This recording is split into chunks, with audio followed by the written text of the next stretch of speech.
He's been at the leading edge of climate and energy podcasts over the last decade. Postscript Media founder Stephen Lacey joins me for lunch at L'Ardente. I'm Monica Trauzzi. This is Off the Menu. Hey, Monica. Stephen, how are you? Great, how are you? It's so good to see you. Good to see you. Ready to have some lunch? Yeah, let's do it. Okay, let's do it.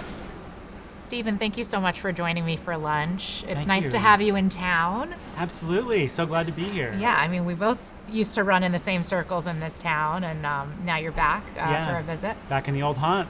Yeah. I remember back in my old journalism days when you launched your first podcast. And it was like before people were really into podcasts. And you, I guess, just had this vision for something cool and innovative. The audio world has changed so much. Back in those early days, there were very few podcasts out there about environmental issues or energy and climate issues. And so we decided that audio was the place where people were headed, and there was a chance to create really in-depth conversations that you couldn't get anywhere else. And people responded to it, and we built a really sizable audience. And it turned out that the podcast industry is now a fairly big business. Our thesis is we can connect the climate change and energy transition issues to people's lives in ways that are meaningful to them. And just to give people a sense of this company, I mean, this is like a big deal, right? You've just fundraised $2 million. You've linked up with Canary Media as well. I feel like you're really pushing the envelope on things. How do you think you're doing things differently than the mainstream media? What we're trying to do is not be drive-by climate journalists.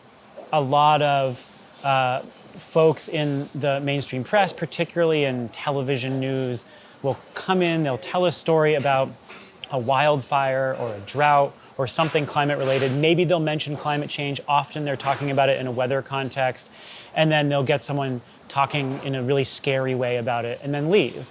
And it's not helpful. It doesn't give people context, everything from food prices to how sporting events are held, to our insurance policies, to how financial markets work. There are so many really interesting stories that intersect with climate change. So we went out, we raised a couple $1 million and built a network of shows, and people are responding. We're getting audiences, and we're getting new audiences. These aren't just people who are interested in environmental issues. They're people who are interested in travel and also environmental issues, or people who are interested in the financial world and also climate. Back when I was a journalist, nuclear was not a part of the climate conversation at all. How do you think the game has changed for nuclear in terms of how it relates to climate, and how are you seeing it pop up in the conversations that you're having on your podcasts? The conversation around nuclear has changed considerably over the last 5 to 8 years, and that's because of the urgency around climate change.